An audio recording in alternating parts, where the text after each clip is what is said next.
IDTV మన ఉనికి మన వాణి. నమస్తే.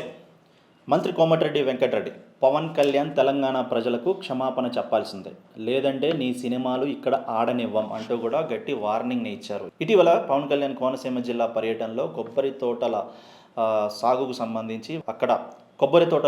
సంబంధించి అక్కడ పర్యటనలో సందర్భంగా కోనసీమ జిల్లా కొబ్బరి తోటలకు ప్రసిద్ధి చెందింది. ఒకప్పుడు ఈ సీమ అందాన్ని చూసి కూడా అందరూ కూడా ఎంతో ముగ్ధులయ్యేవారు.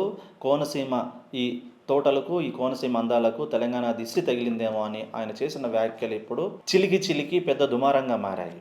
ఆయన చేసిన వ్యాఖ్యలు ఏ ఉద్దేశంతో అన్నారో తర్వాత పక్కన పెడితే మాత్రం, వ్యాఖ్యలు చేసిన అనంతరమే బీఆర్ఎస్ లీడర్ జగదీష్ రెడ్డి దానికి తగినట్టుగానే తనదైన శైలిలో కౌంటర్ దాఖలు చేశారు. అటు వెంటనే కూడా సినిమాటోగ్రఫీ మంత్రిగా చెప్తున్నాను అంటూ కోమటిరెడ్డి వెంకటరెడ్డి కూడా తనదైన శైలిలో తర్వాత కాంగ్రెస్ ప్రభుత్వం కూడా స్పందించింది. మొత్తానికి అయితే పవన్ వ్యాఖ్యలు చినికి గాలివాన అనేటట్లు ఇప్పుడు తెలంగాణ సమాజానికి, తెలంగాణ ప్రజలకు క్షమాపణ చెప్పాల్సిందేనంటూ దిష్టి తగలటం ఏమిటి, కోనసీమ జిల్లా చూసి ఇక్కడ నచ్చుకొని వాళ్ళు అంతగా ఈర్షించే వాళ్ళు ఎవరు ఉన్నారు అంటూ, అంటే మీ వ్యాఖ్యలను ఏ విధంగా తీసుకోవాలి అంటూ కూడా వెంటనే అటువంటి వ్యాఖ్యలు చేయడం తగదు అంటూ కూడా వెంటనే క్షమాపణలు చెప్పాలి. మీరు ఏ ఉద్దేశంతో ఈ వ్యాఖ్యలు చేసినా సరే తెలంగాణ ప్రజలను అవమానించినట్లే, కోనసీమ అందాలకు తెలంగాణ దిష్టి తగిలింది అనటం సరైనది కాదు అంటూ కోమటిరెడ్డి మండిపడ్డారు.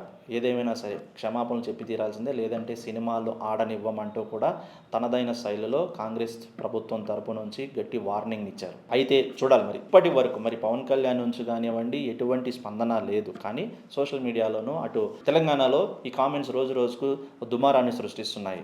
ఏదేమైనప్పటికీ కూడా ఆయన చేసిన వ్యాఖ్యలు సరైనవి కాదు. అది ఏ ఉద్దేశంతో అయినా సరే, సందర్భం ఏదైనా సరే అలా అనడం సరికాదంటున్నారు కొంతమంది. అయితే ఆయన చేసిన వ్యాఖ్యలు దురుద్దేశంతో కాదు, ఒకప్పుడు కోనసీమ అందాలను చూసి కూడా తెలంగాణ దిష్టి తగిలేంతగా ఉంది అనే సందర్భాన్ని బట్టే చెప్తున్నారు అటు టీడీపీ తమ్ముళ్ళు కానీ, జనసేన తమ్ముళ్ళు కానీ. ఏదేమైనా తెలంగాణ మనోభావాలను దెబ్బతీసే విధంగాను, తెలంగాణ ప్రజలను అవమానపరిచే విధంగా ఏ వ్యాఖ్యలు చేసినా సరే ఊరుకునేది లేదంటూ ఇటు తెలంగాణ ప్రభుత్వంతో పాటు అన్ని రాజకీయ పార్టీలు కూడా ఒక్కదాటిపై వచ్చి ఇప్పుడు పవన్ కళ్యాణ్ క్షమాపణలు చెప్పే వరకు కూడా విడిచిపెట్టం అనే స్థాయికి కౌంటర్స్ ఇస్తున్నాయి. ఈ కౌంటర్స్కి సమాధానంగా క్షమాపణలు చెబుతారా లేదా అనేది మరి వేచి చూడాలి.